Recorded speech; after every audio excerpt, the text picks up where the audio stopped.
So ito na nga, magandang umaga sa inyong lahat. Maaga nga akong gumising yan dahil may plano kami ni tatay na pumunta kami sa bukid, oo ganon. Sinama ko pala yung bunsong kapatid namin para pumunta sa bukid, oo. Maaga nga kaming umalis niyan mula sa bahay para hindi kami masyado maabutan ng init, oo ganon. Yung last video ko ay dito kami dumaan ni nanay sa palayan na to at ngayon ay na-harvest na. Huy, ay talagang maputik nga dahil nga palayan. Huy, kasama ko pala yung mga aso ko dito, sobrang mabait na mga to, mautusan pa nga minsan, oo. Mali pala yata yung dinanan namin dahil sobrang napakalalim ng putik, daanan pala to ng kalabaw. Huy, kasama ko pala pa rin si tatay, oo ganon. Ang bilis nga rin lumakad di tatay dahil nga nasanay na siya. Ang hirap ngang habulin. Huy! At meron nga nag-request sa akin na si Roy Villamor kailan ko daw ito ma-upload. Huy! Pasensya na po dahil busy po ako nung nakaraang weeks, oo. At talagang inaabangan niya itong video na to, oo ganon. At pinuntahan pa talaga niya ako sa bahay. Huy! Dahil gusto rin niya raw makita ay oo ganon. Medyo malayo pala yung bukira namin, mahigit 1 kilometro, opo. Dahil nga si tatay lang yung nakaalam, kumuha na rin siya ng bamboo stick para gagamitin namin mamaya, oo ganon. Ito naman po yung kinuna namin na kawayan, pasintabi na lang po kung sinong may-ari. Huy! Ay talagang batang ito ay napagod na nga, tiisin mo na lang yan, Ling. Huy! Dahil nga meron kaming lulutuin mamaya, kumuha na rin kami ni tatay ng panggatong na kahoy na falkata, oo. Ito na po yata yung pangalaw kong vlog dito sa fish pan ni tatay dito, oo ganon. Mas marunong pa tumamingwit itong bunsong kapatid ko kaysa sa akin. Huy! Ito na po yung kinuha ni tatay kanina na bamboo stick na ginawa ng pangpingwit sa isdang tilapia na yan, oo.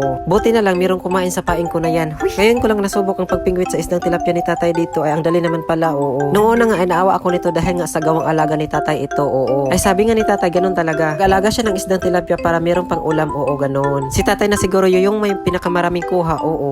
Maliban lang sa bunsong kapatid ko na yan. Huy, medyo naparami nga yung kuha ni tatay dito, opo. Itong tilapyang isda ni tatay dito ay isa din to sa mga putahe ngayong bagong taon, oo. Siyempre magpapairal talaga yung cravings natin sa pritong tilapia na yan, oo ganon. Yung kinuha namin kanina na kahoy, yan na yun, ginawa ng panggatong, oo. Ito po yung simpleng pamumuhay sa probinsya, oo ganon. Nirito ko na lang yung isdang tilapia mga kaganon. Hanggang dito na lang po. See you on my next vlog. Bye!